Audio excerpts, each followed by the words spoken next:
Le nouvel esprit public, Philippe Meyer. Bonjour.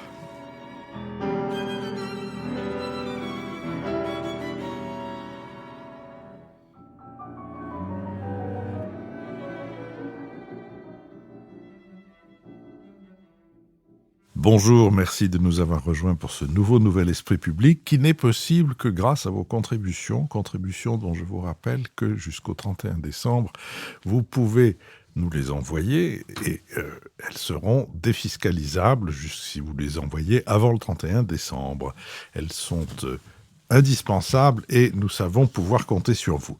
Nous allons maintenant tenter d'éclairer certains aspects de l'actualité. Nous le ferons avec Nicolas Bavrez, essayiste et avocat, avec Nicole Niesotto, vice-présidente de l'Institut Jacques Delors, avec Lucille Schmitt, vice-présidente de la Fabrique écologique, et avec Richard Verly, correspondant à Paris du quotidien en ligne suisse Blick.fr. Nous sommes partenaires de l'hebdomadaire Le 1, dont le dernier numéro a pour titre « Qui veut faire taire les écrivains ?» Il est ainsi chapeauté. L'arrestation de Boualem Sansal à Alger est un choc en même temps qu'un rappel du sort de trop d'auteurs à travers le monde. Pourquoi la voix des romanciers est-elle à ce point suspectée, menacée, condamnée? Tour d'horizon des différents visages de la censure. Notre prochain enregistrement public aura lieu le dimanche 15 décembre. Les inscriptions sont ouvertes sur notre site, c'est donc dimanche prochain.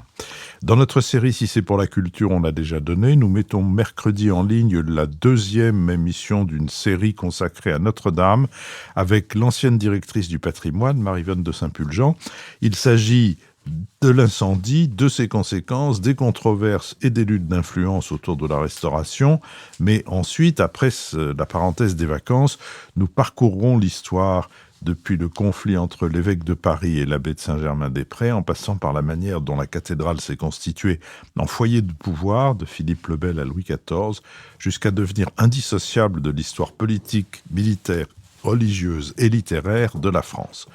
Toutes nos émissions font l'objet d'un compte-rendu analytique, le compendium, auquel vous pouvez vous abonner gratuitement. Vous le recevrez dans votre boîte aux lettres de courriel chaque mercredi. Intéressons-nous d'abord au premier des deux sujets que nous avons retenus, celui de la censure, autour de la question à quoi ont joué gouvernement et partis politiques. L'Assemblée a adopté mercredi une motion de censure par 331 voix, la majorité absolue étant de 289.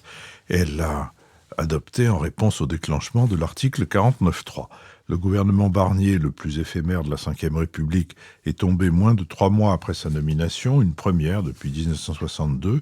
Le Premier ministre a remis jeudi la démission de son gouvernement au président de la République qui en a pris acte, a fait savoir l'Élysée. Au préalable, le Premier ministre avait assumé d'engager une phase de négociation avec les formations qui acceptaient d'entrer dans le jeu. Il était difficile de satisfaire les différents partis compte tenu de leurs différentes lignes rouges, tandis que le Rassemblement national ne voulait pas que le prochain budget lèse les classes populaires.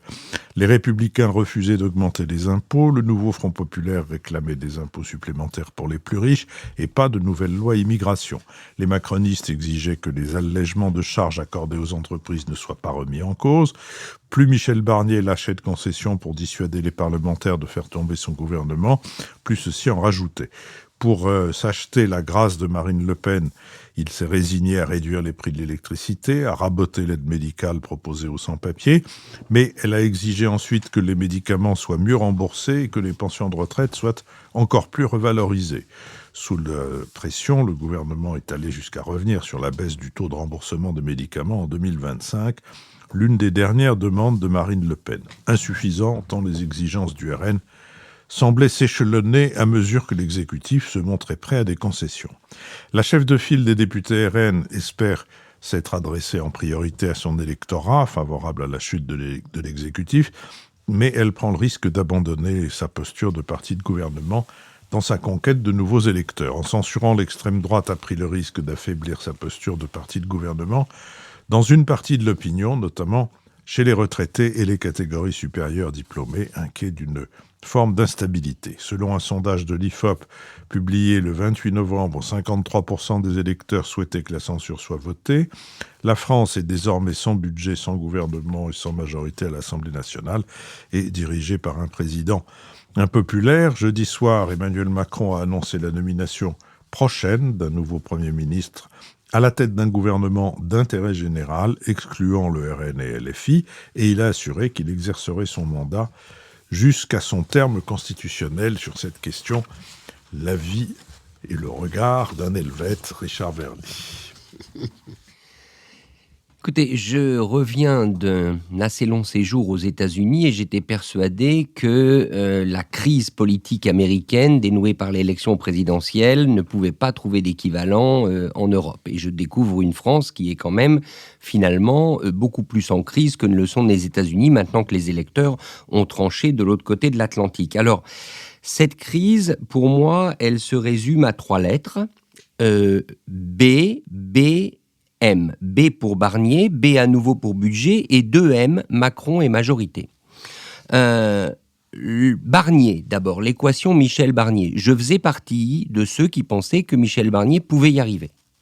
L'ayant côtoyé, notamment à Bruxelles, dans ses fonctions de négociateur, connaissant un peu son caractère, son positionnement, l'intégrité du personnage, ce qu'il représentait, je pensais qu'il pouvait arriver à naviguer, à slalomer, puisqu'il dit en permanence qu'il est un montagnard, à slalomer sur les pentes glissantes de la politique française.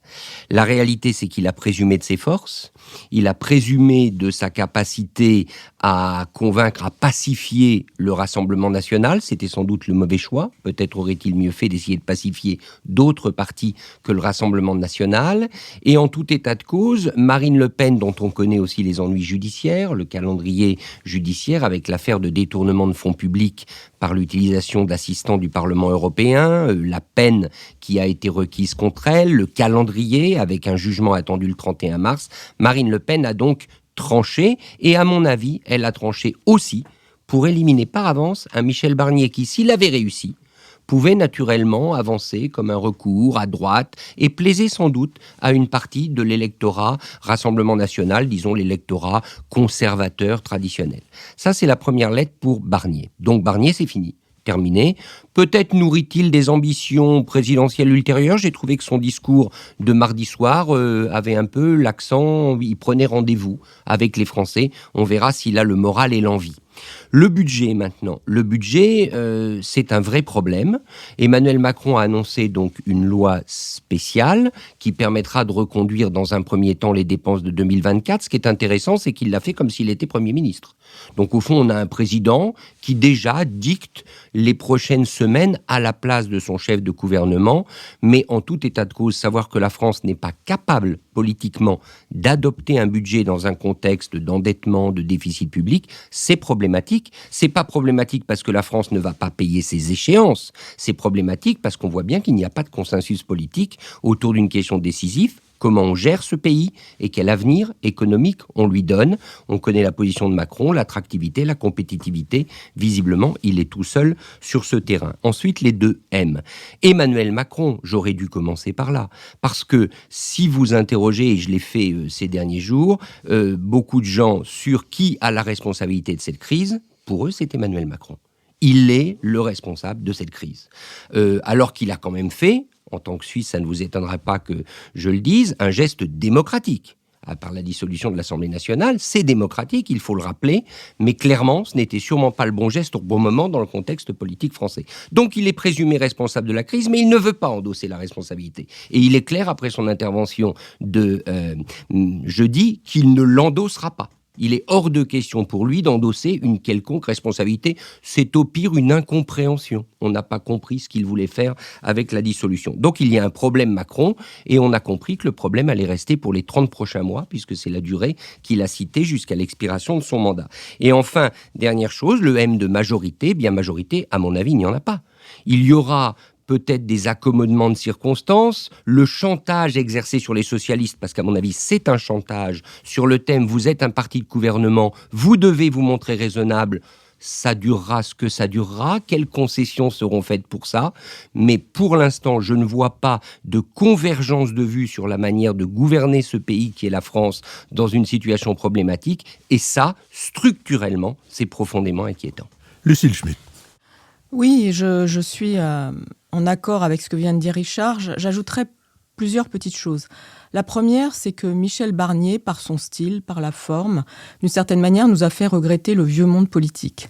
Il y avait quelque chose de l'ordre du caractère policé, bien élevé, de la manière de s'adresser aux personnes, qui, je crois, a plu aux Français et leur a fait réaliser, au fond, tout ce qu'ils avaient perdu de la vie politique ancienne, à la fois en termes de posture, de contenu et de capacité à garder son calme.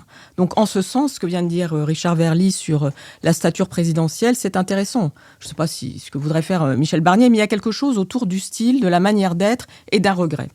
La deuxième chose, c'est que vous nous avez interrogé, Philippe, sur les responsabilités des uns et des autres. Et on voit bien qu'aujourd'hui, la haine qu'inspire Emmanuel Macron nous empêche d'une certaine manière d'explorer la question des responsabilités collectives et du jeu des acteurs. C'est-à-dire, est-ce que les partis politiques, est-ce que ceux qui sont à l'Assemblée nationale, qui ont été élus, qui sont députés, ont une responsabilité dans la situation actuelle? Ça me semble assez clair que tout le monde a une responsabilité, je voudrais le dire. C'est-à-dire que, évidemment, Emmanuel Macron, lui aussi, par son style, par sa manière d'être, par la façon d'exhiber ses lunettes noires en Arabie Saoudite alors même que la France vit une crise institutionnelle, est une victime, est un bouc émissaire désigné. Il s'auto-désigne lui-même d'ailleurs parce que lorsqu'il nous fait une intervention en adoptant un ton martial, en nous expliquant qu'il va nommer très rapidement un Premier ministre comme s'il était le seul maître à bord, c'est un problème.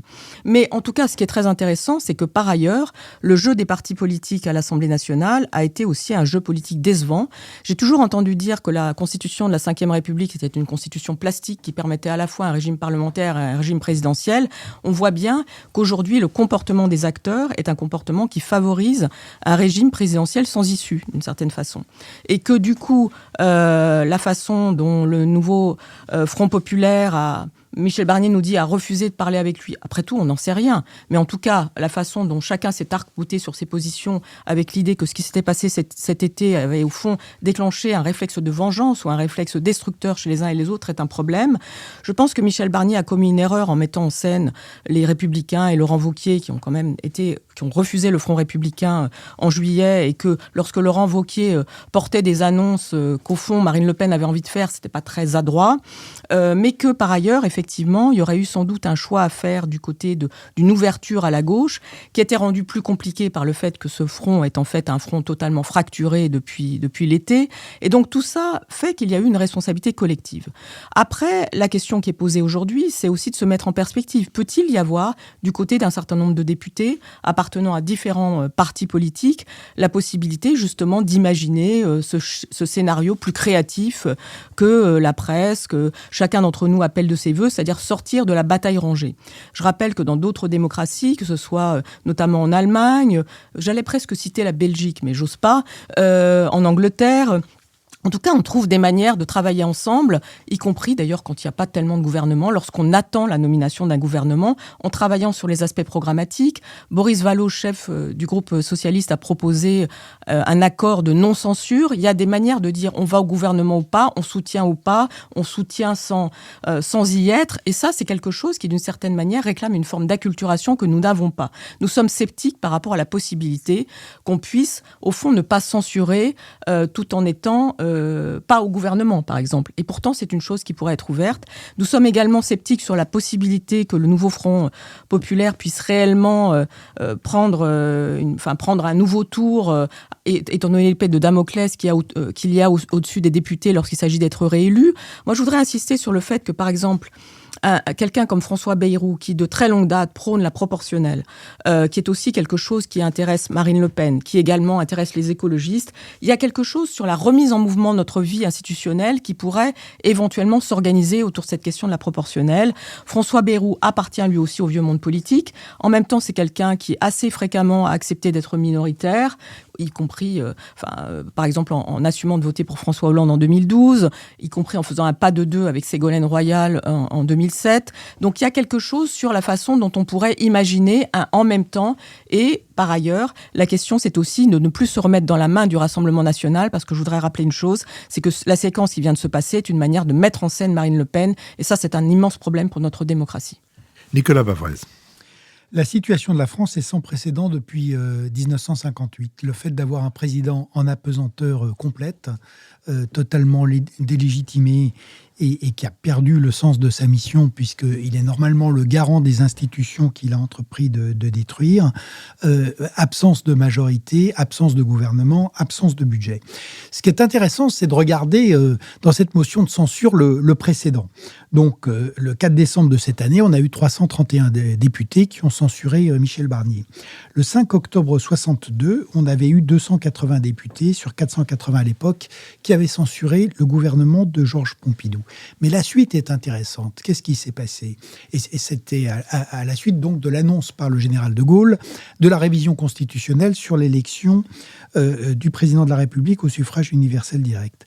On avait eu ensuite dissolution le 9 octobre, référendum le 28 octobre, adoption de la révision constitutionnelle par 62,30% des voix, élection législative 18-25 novembre 62 et 268 députés, donc une large majorité pour le président de la République. Ce qui est intéressant dans cette séquence, et c'est là où on voit qu'Emmanuel Macron est le seul responsable de la situation présente, c'est que en 62, on a une dissolution après la motion de censure.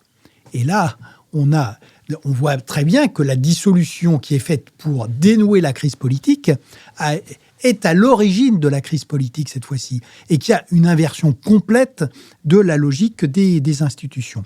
Alors, et le seul point commun, c'est qu'à mon avis, ça marque la fin d'une classe dirigeante. Donc, en 62, c'était Paul Reynaud qui avait qui avait fait le grand discours pour faire tomber Pompidou, et ça a été la fin de la classe de la classe dirigeante des notables des 3e et 4e République. Je pense que avec Emmanuel Macron, c'est la fin de la technocratie de la 5e République. Donc, le premier ingénieur du chaos, c'est lui. C'est vrai qu'ensuite, les autres ont mis leur touche. Michel Barnier a fait un budget qui était un monstre. Je ne sais pas comment il a pu accepter de se faire refiler ça par la technocratie de Bercy. 2% du PIB de hausse d'impôts sur un pays qui est complètement exsangue, où on a déjà 52% de recettes fiscales. Pas un euro de baisse de dépenses, alors qu'il y en a 58% du PIB. Enfin, donc, et on massacrait à la fois l'agriculture, l'automobile, l'aéronautique, l'immobilier. On augmentait le coût du travail et on augmentait le coût d'électricité quand on veut faire de la transition écologique. Enfin, c'était quand même ahurissant. Bon. Ensuite, l'alliance des monstres, donc effectivement les deux extrêmes. Et donc, on a un concours d'irresponsabilité généralisée. Ce qui est vraiment inquiétant, c'est que pendant ce temps, le reste du monde ne nous attend pas et la crise ne nous attend pas. Un des facteurs que je trouve très intéressant, c'est la vitesse de réaction de la société et de l'économie en France. On avait donc un budget, on ne connaissait pas le contenu exact, on ne savait pas s'il allait être voté, et de fait, il n'a pas été voté et il ne sera pas voté. Mais l'ajustement a été à toute allure. L'économie française, elle est complètement à l'arrêt. Il n'y a plus un investissement, il n'y a plus une embauche. Les investisseurs étrangers, les capitaux fuient. Les gens mettent leur... et le taux d'épargne a monté à 19% instantanément. Et ça, c'est quand même très intéressant. Et ça, la classe politique française ne le voit absolument pas. Donc aujourd'hui, on a une économie qui est asphyxiée, on a une crise financière qui a démarré, et dont personne ne parle, puisque toutes les dernières propositions de loi, toutes ne concernent que des dépenses supplémentaires. Le président de la République n'a pas eu un mot pour la dette jeudi soir. Et donc, on a cette crise qui n'est pas du tout gérée. Sur le plan diplomatique, on peut voir aussi la déconsidération complète entre Mme von der Leyen qui va signer le Mercosur d'un côté, le Sénégal et le Tchad qui nous mettent dehors et qui dénoncent les accords de défense. Donc, il y a un affaissement de la France qui est incroyable. Et donc, ce contraste qui est qu'on a un président de la République qui parade devant Notre-Dame alors qu'il a créé un champ de ruines et de cendres tout autour dans le pays. Donc, ce qui est vraiment... Et ça au pire moment, puisque par ailleurs, on a l'Ukraine avec des décisions qui vont devoir être prises et qui vont être très difficiles pour l'Europe dès le début de 2025. Ce que je trouve intéressant, c'est que évidemment, on va avoir un nouveau Premier ministre qui sera sans doute de nouveau éphémère. Évidemment, on va finalement passer une loi spéciale, trouver des expédients budgétaires. Mais là, on est vraiment à une fin de cycle. Et c'est ça que je trouve intéressant, c'est que le modèle de la décroissance à crédit, il est terminé, même si personne aujourd'hui n'accepte de discuter de la suite. La monarchie présidentielle, Macron l'a tuée aussi. Donc, donc, on a aujourd'hui vraiment des remises en question qui sont très fortes. Donc, les deux vraies questions qui vont se poser aux Français, c'est est-ce qu'on s'attaque à ces problèmes de fond par nous-mêmes ou est-ce qu'on passe sous la tutelle du FMI, de l'Union européenne et de la BCE ? Et la deuxième question qui est posée, parce que compte tenu de l'état de ce pays, c'est un espèce de miracle qu'il n'y ait pas eu d'expérience populiste ou autoritaire. Ça aurait dû, d'une certaine manière, commencer par nous et pas par le Royaume-Uni, les États-Unis ou la Hongrie. Est-ce qu'on va finir par bouger et se réformer à l'intérieur des institutions républicaines ou est-ce qu'on va passer par une expérience populiste ou autoritaire ? Pour moi, ce sont ces deux questions fondamentales qui se présentent à nous aujourd'hui. Nicole Nisotto. Oui, c'est vrai que quand on regarde la gravité des problèmes mondiaux autour de nous, la gravité des enjeux, et qu'on les compare à l'espèce au débat micro-narcissique du Parlement français, on se dit qu'effectivement la France est tombée bien bas et peut-être définitivement, ce que je n'espère pas, mais véritablement le contraste est saisissant. Cela dit, sur la question des responsabilités, moi je fais partie effectivement de ceux qui pensent que le président de la République a eu tort de dissoudre l'Assemblée nationale sur la base d'un score aux élections européennes. Ça n'avait rien à voir et c'est sa faute originelle première. Mais je crois qu'à l'enterrer, vous allez un peu vite, Richard et Nicolas, parce que je pense que les deux égéries du chaos, Madame Panot et Madame Le Pen, feraient mieux de faire attention. Dans l'état de décomposition totale du système politique français, le président de la République apparaît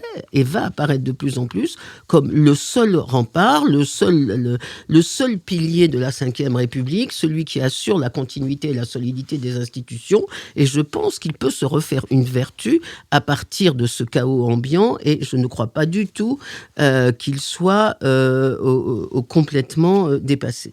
Deuxième responsabilité, celle de Madame Le Pen. Alors j'avoue que j'ai toujours eu du mal à comprendre la stratégie du RN, mais là j'avoue que j'ai encore plus de difficultés parce qu'on a eu de la part du RN une stratégie en 3 temps. Premièrement, une stratégie de normalisation du parti, le parti sérieux, responsable, qui travaille face aux idioties de ses rivaux d'extrême gauche comme LFI, et donc une stratégie de véritablement parti gouvernemental.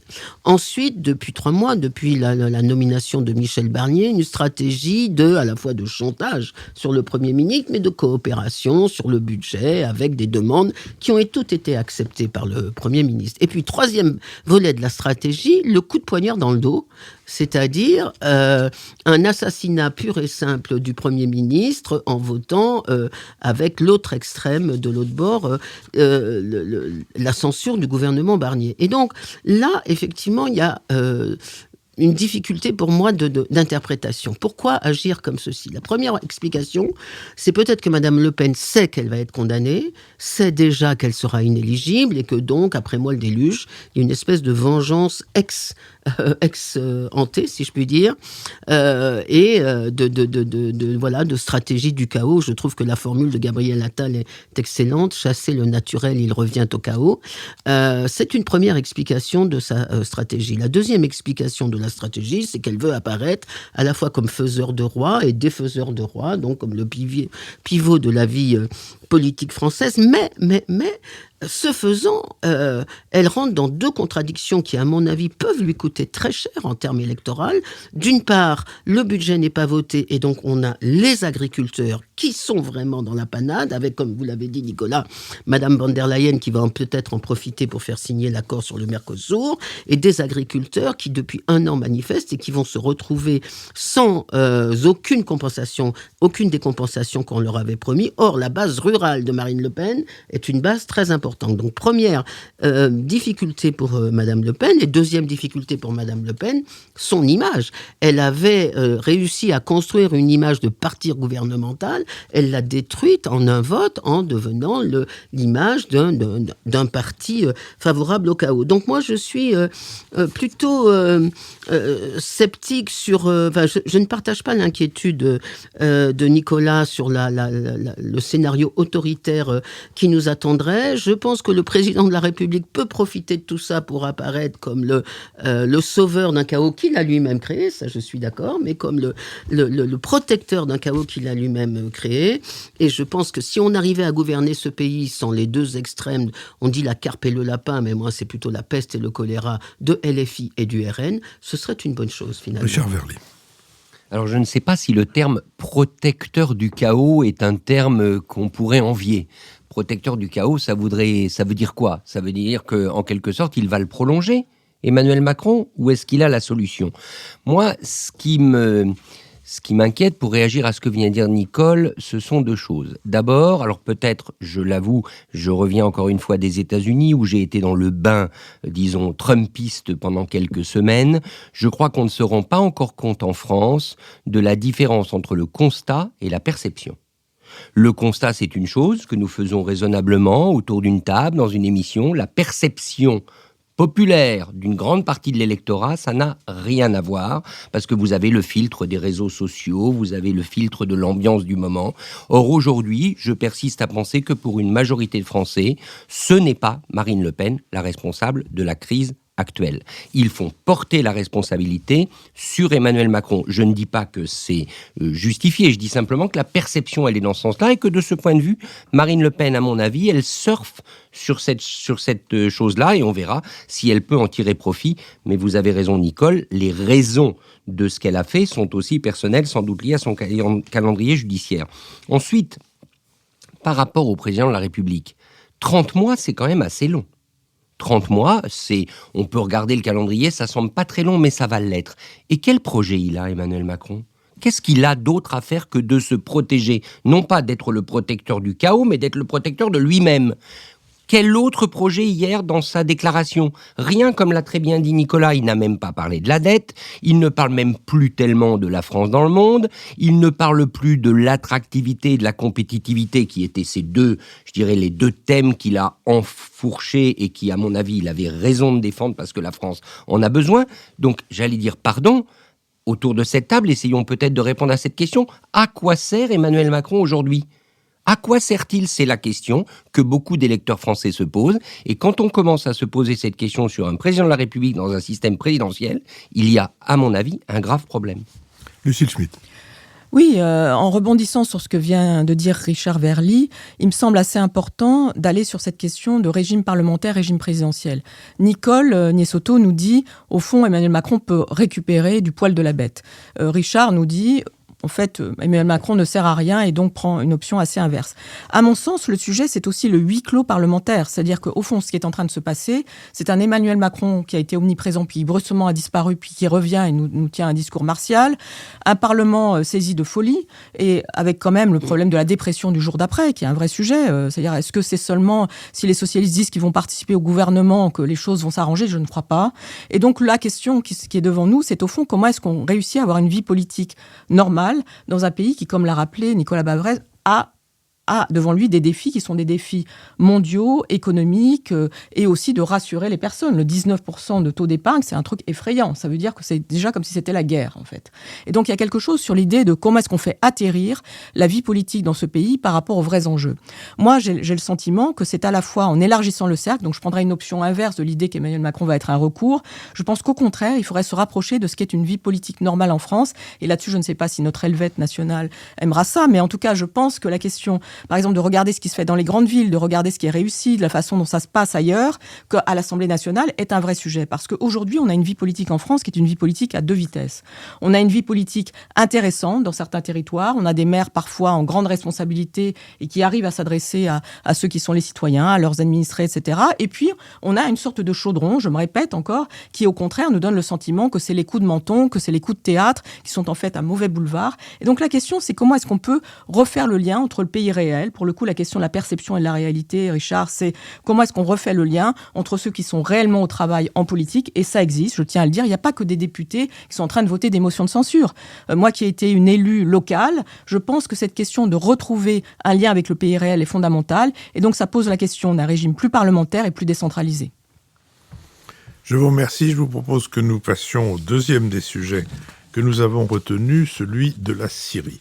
La Syrie est sous pression. En quelques jours, les rebelles islamistes syriens se sont emparés de plus de territoire dans le nord-ouest de la Syrie qu'en 13 ans de guerre civile.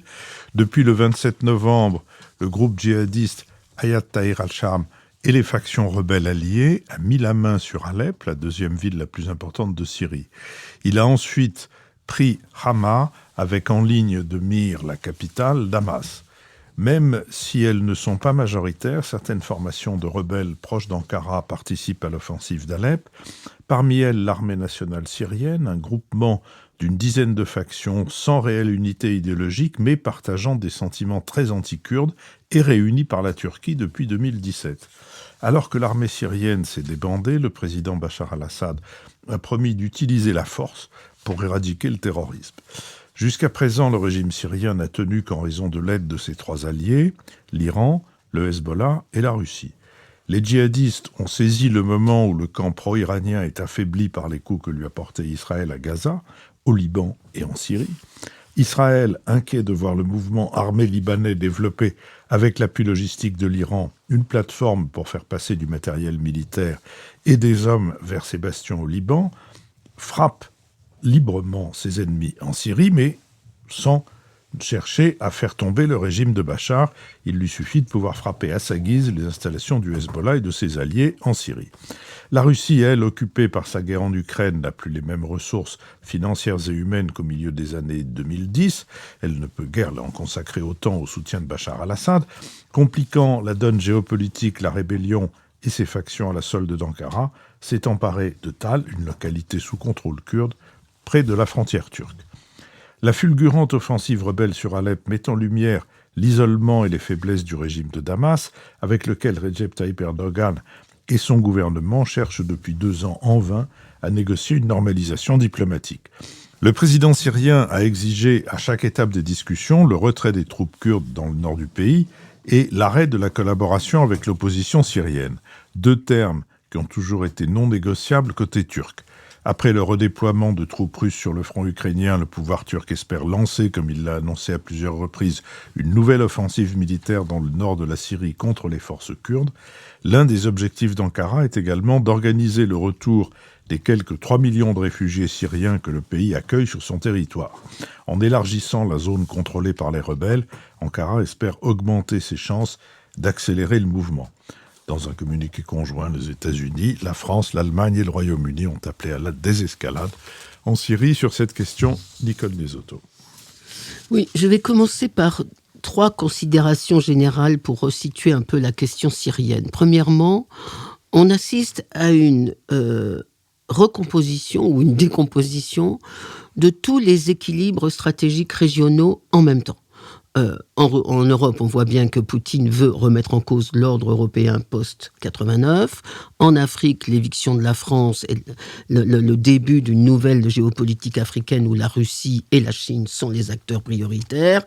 En Asie, pour l'instant, on n'a que des bruits de bottes autour de Taïwan. Et maintenant, au Moyen-Orient, non seulement avec les conséquences de l'attaque du Hamas sur Israël en octobre 2023, mais avec la décomposition, le nouvel épisode de décomposition syrienne. Donc ça, je crois qu'il faut avoir cette vision d'ensemble. C'est l'ensemble de la géopolitique globale qui est remise en cause. Deuxièmement, ce qui se passe en Syrie, c'est quand même une interconnexion des crises. Alors moi, je ne crois pas qu'il y ait un axe du mal entre la Chine, la Russie, l'Iran, la Corée du Nord, mais enfin quand même, on voit bien que les différents conflits sont liés. Pourquoi aujourd'hui on a cette attaque des groupes terroristes contre Alep?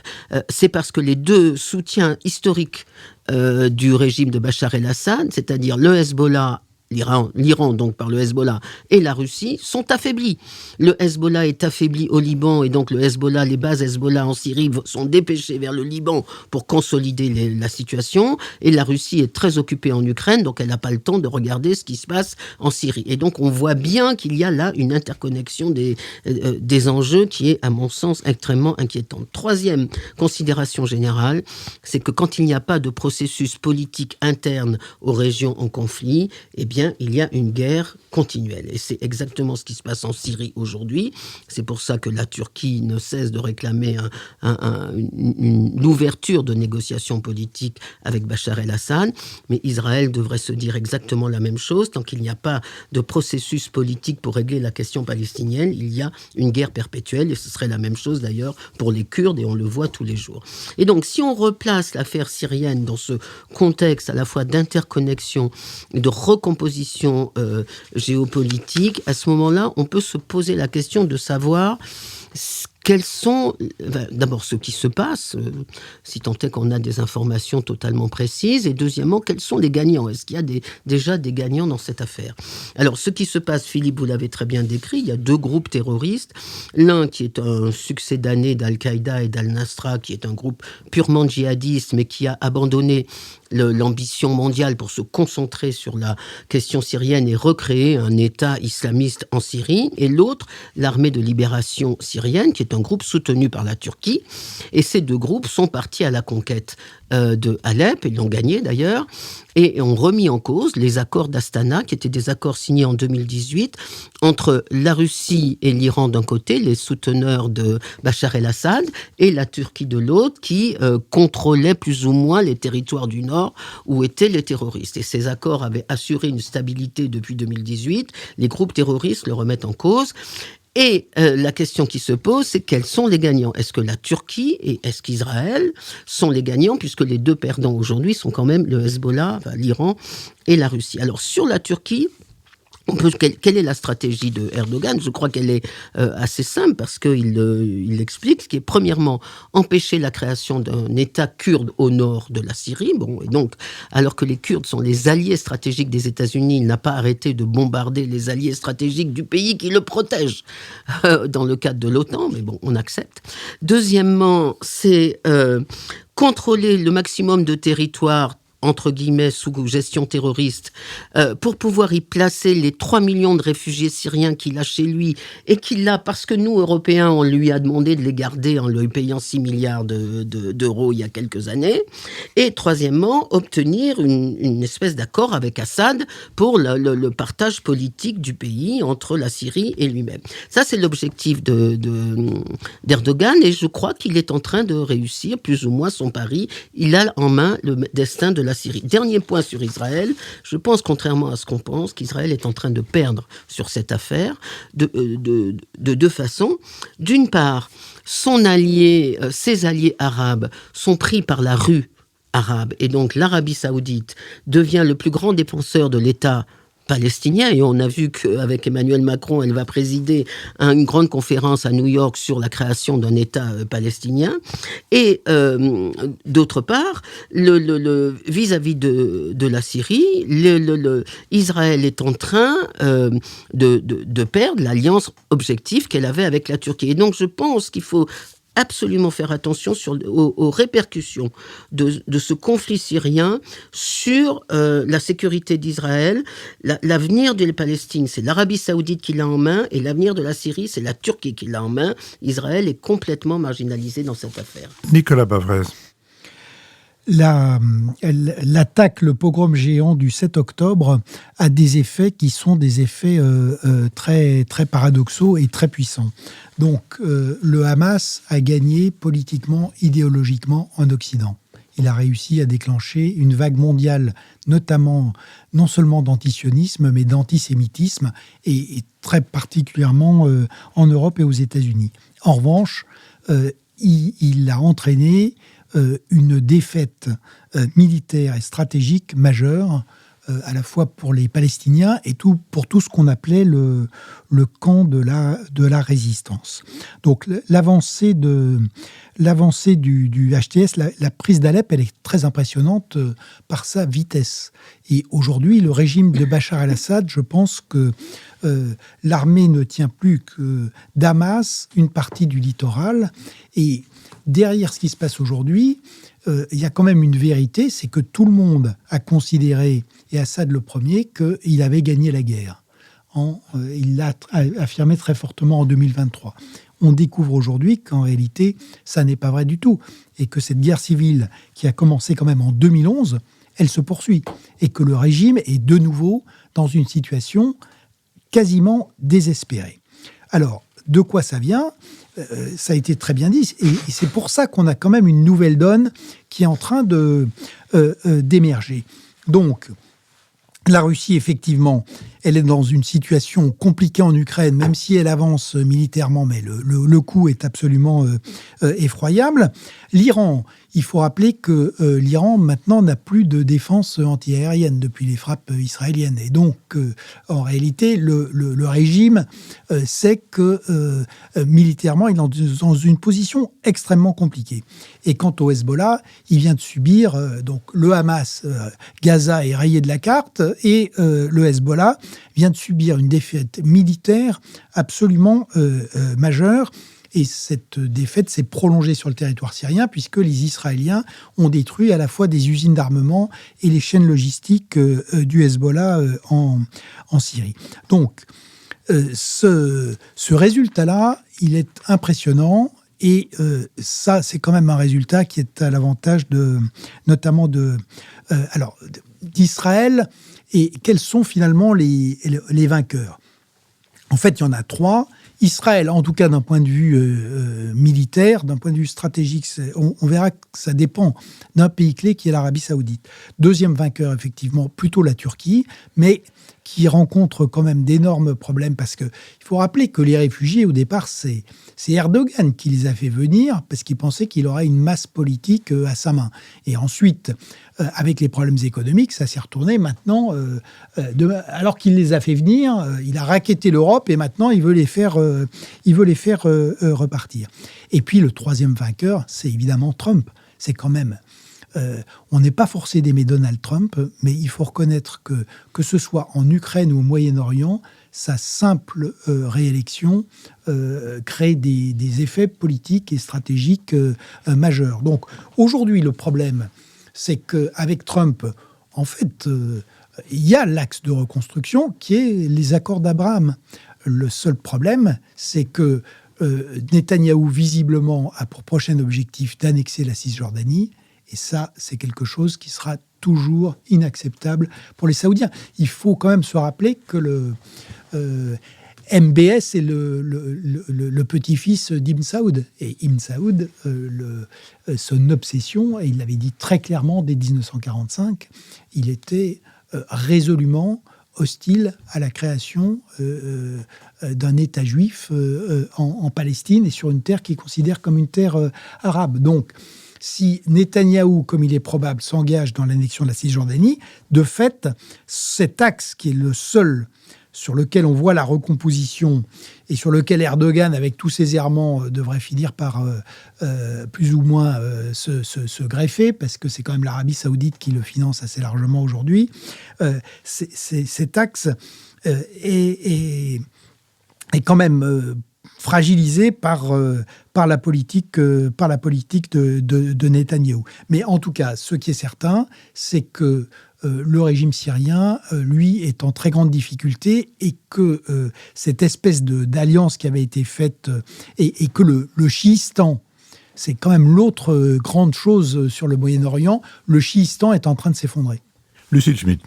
Oui, je pense que et Nicole Niesotto et Nicolas Bavray ont bien montré que c'est un nouveau Moyen-Orient qui est en train d'émerger.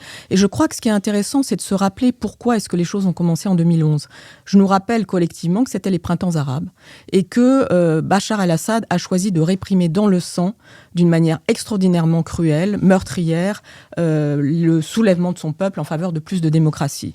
Je rappellerai aussi que Bachar el-Assad, on l'appelle quand même le boucher de Damas, et que donc on a une situation où d'une certaine manière on a oublié quelle était la situation de la Syrie, où 90% de la population vit en dessous du seuil de pauvreté, alors même qu'en fait ce qui s'était passé progressivement depuis 2015, c'est qu'en fait il y avait une fragmentation du territoire avec quand même des territoires autonomes kurdes au nord-est, avec qui ont tous les champs pétrolifères, gaziers, etc. Donc qui bénéficient d'une vraie richesse économique, une zone tampon qu'a créée la Turquie pour justement ne pas être dépendante des Kurdes, et puis évidemment la zone densément peuplée où Bachar el-Assad avait la maîtrise, mais la façon dont on est surpris par le fait qu'Alep ait été pris en 3 jours, c'est au fond parce qu'on avait cessé de s'intéresser réellement à la situation, au fait que donc la population mourait de faim, au fait que l'armée n'était plus payée et que les soldats étaient complètement déprimés, au fait que la Russie s'était progressivement retirée, il n'y avait plus que des mercenaires russes, et effectivement, ce que vous avez rappelé tous les deux,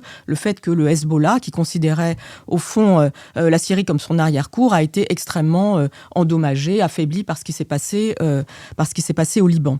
Donc on est dans une situation où on est surpris, mais d'une certaine manière, les choses étaient là, potentiellement en gestation, invisibles depuis déjà au moins 1 an ou 2, et c'est ce que disent les experts, c'est qu'au fond, il y avait une préparation du Front de libération du Levant depuis déjà plusieurs mois, parce que dans la province d'Idlib où ils sont, il y a quand même 4 millions de personnes sur 3000 km², et qu'en fait, ils se sentaient vraiment à l'étroit et voulaient mener une politique de conquête.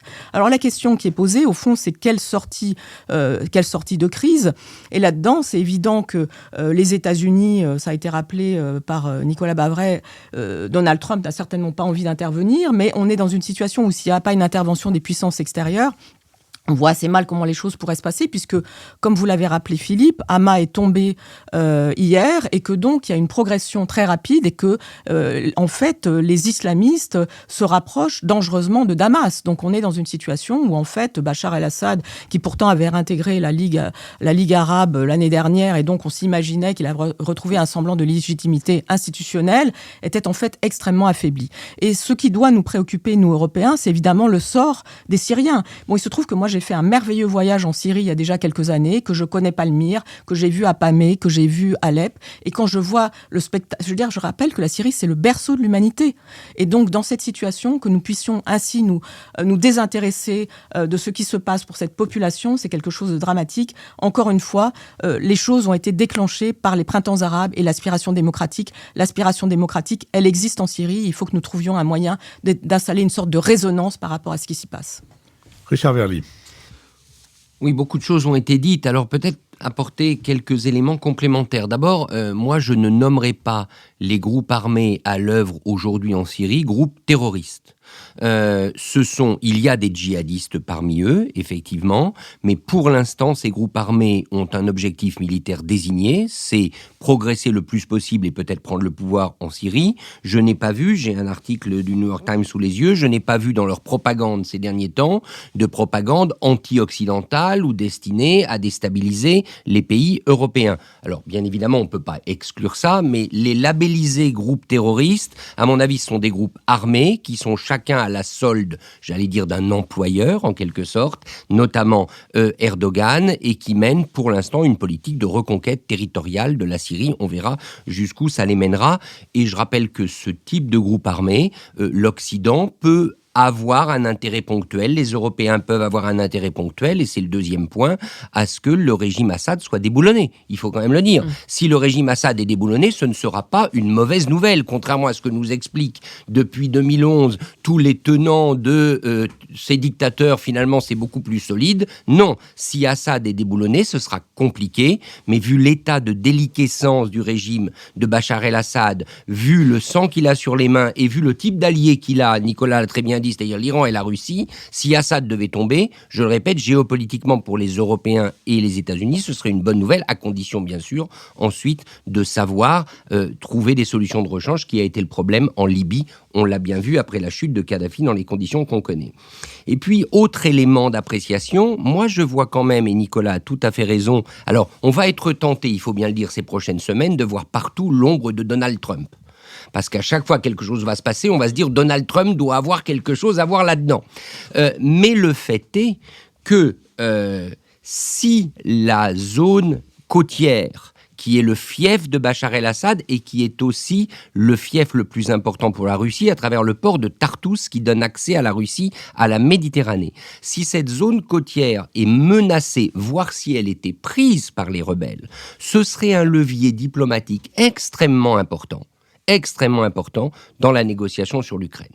Parce qu'à ce moment-là, les États-Unis, qui en ce moment cherchent des biais pour à la fois amener la Russie à la table de négociation, et on connaît les liens et entre Poutine et Trump, mais de l'autre côté, ne veulent pas donner l'impression qu'ils cèdent tout à Poutine quand même, là, ils auront un levier très fort sur Poutine pour lui demander de calmer le jeu en Ukraine et de trouver une solution diplomatique. Donc, à mon avis, il y a une part de grand jeu géopolitique qui se joue autour de la Syrie en ce moment, mais encore une fois, si le régime de Bachar el-Assad devait en faire les frais, je crois qu'il faut plutôt s'en réjouir, à condition d'avoir des alternatives. Et par ailleurs, Erdogan est un partenaire extrêmement difficile, qui fait du chantage permanent, y compris vis-à-vis de ses alliés de l'OTAN. Mais le fait est qu'Erdogan est quand même dans l'OTAN. Donc on a sur Erdogan des leviers qu'on n'a pas sur d'autres dirigeants. Donc si c'est lui qui devait devenir en quelque sorte la puissance tutélaire, du moins provisoirement, de la Syrie, ça donnerait quand même la possibilité de redessiner un avenir. J'ajoute qu'Erdogan, certes, il bombardait les Kurdes, mais que simultanément, il a pris un certain nombre de mesures, il a fait des concessions à l'égard des Kurdes de Turquie, notamment vis-à-vis d'Öcalan, leur leader emprisonné, qui est maintenant en résidence surveillée. Et il y a la tentation d'Erdogan, finalement, de se regagner la sympathie des Kurdes, et ce qui se passe en Syrie en fait probablement partie.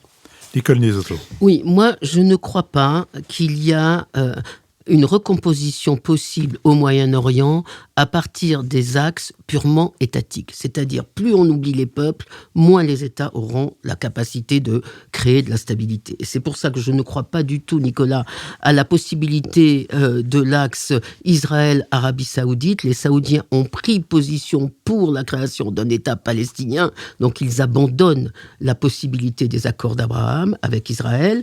Et il n'y a pas d'axe non plus entre Israël et la Turquie. La Turquie a rompu ses relations commerciales avec Israël, a menacé de rompre ses relations diplomatiques à cause du traitement de Gaza par l'armée israélienne. Et donc, ce que l'on voit, c'est qu'Israël n'a pas de stratégie de recomposition sur les États avec lesquels elle comptait justement dominer la région. Et tant qu'il n'y aura pas de solution au problème à l'État palestinien, Israël n'a aucune capacité de recomposition régionale à l'exception de la guerre. Ça, je crois qu'il faut arrêter cette illusion des accords d'Abraham et de l'accord avec la Turquie.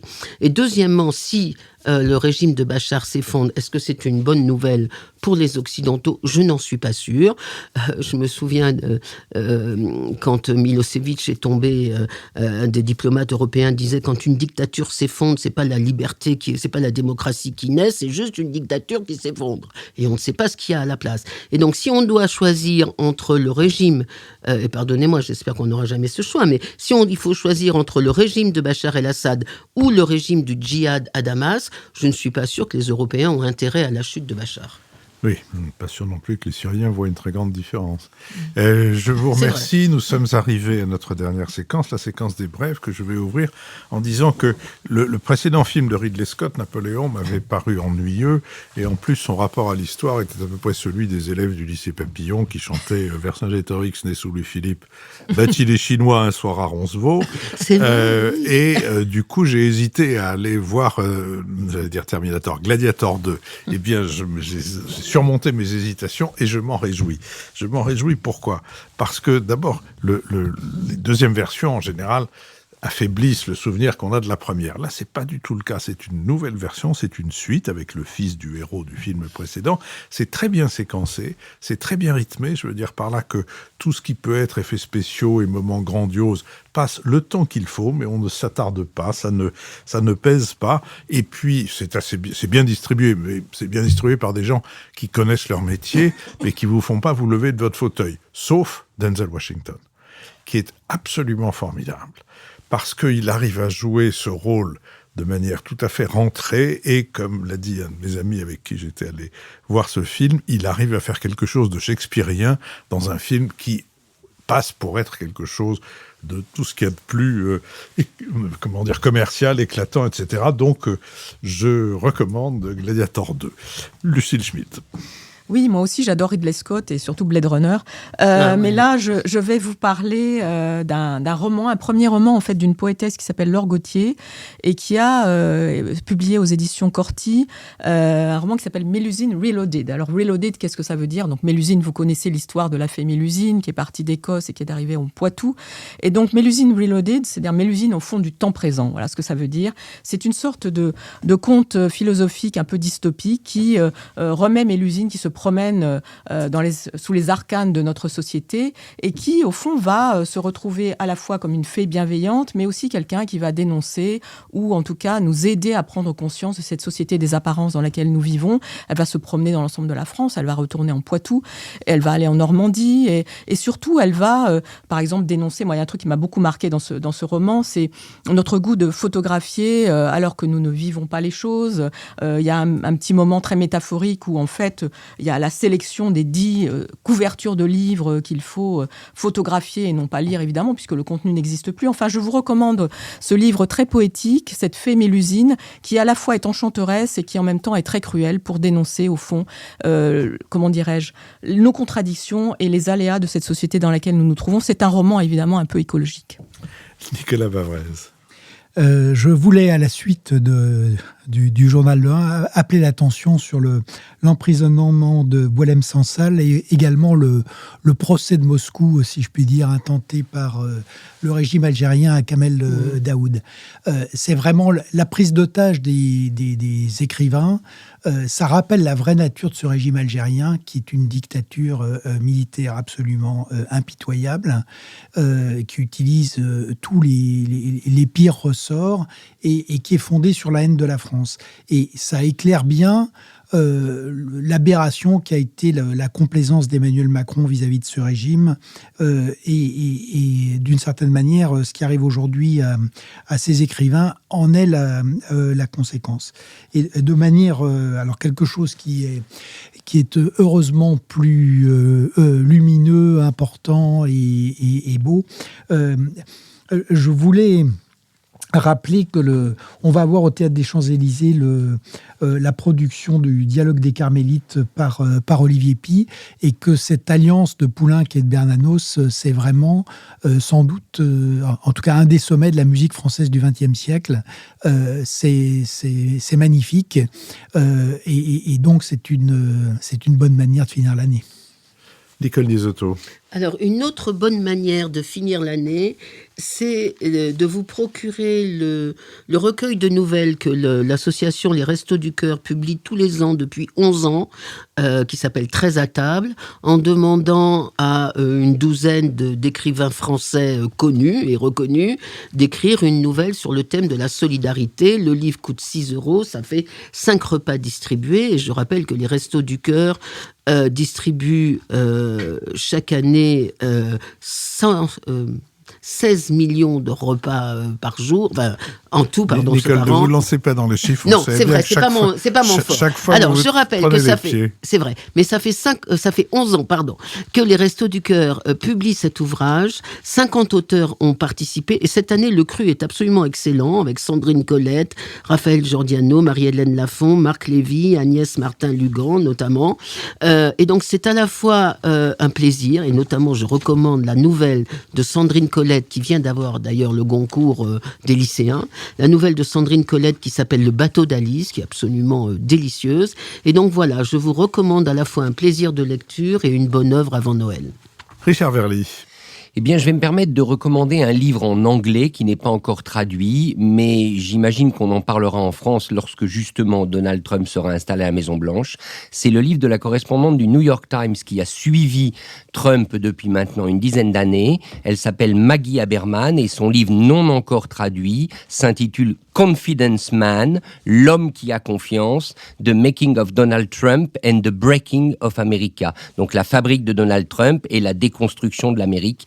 C'est un livre, à mon avis, passionnant. Alors, il raconte quelque chose qu'on a pu voir dans le film The Apprentice qui est sorti récemment, c'est-à-dire cet excès de confiance permanent de Donald Trump, qui a ce génie de se croire, au fond, la lumière et le phare du monde, le phare des affaires et le phare de la politique. Mais surtout, ça raconte très bien comment petit à petit, et ça nous amène à penser à la France et aux pays européens, petit à petit, sous la pression de personnages comme ceux-là, le système se désagrège. Le système politique se délite et il n'y a pas de construction de Donald Trump politique sans désagrégation du système politique américain. Les deux vont de pair et c'est ça qui est absolument passionnant. Peut-être ce livre sera-t-il traduit en français. À mon avis, il est trop épais pour qu'un éditeur prenne le risque. Mais pour ceux qui lisent anglais, Maggie Haberman, Confidence Man sur Donald Trump. Je vous remercie. Ce sont donc les 20 derniers jours pour que votre contribution à notre financement soit défiscalisée. Je vous donne rendez-vous mercredi pour le 2e épisode de notre série sur Notre-Dame avec Marie-Vonne de Saint-Pulgent, sur la gloire de Notre-Dame. Puis évidemment, dimanche prochain, à l'École alsacienne, inscrivez-vous sur notre site. Merci beaucoup. C'était Le Nouvel Esprit Public, une émission préparée avec Sophie Jacquin. Benoît Carré en assurera le compendium. Nicolas Tourneau s'occupe du site, tandis qu'Olivier Magloire veille aux plateformes. C'est le studio L'Arrière-Boutique où a été enregistrée cette conversation et ces nouvelles écoutes qui produit ce podcast.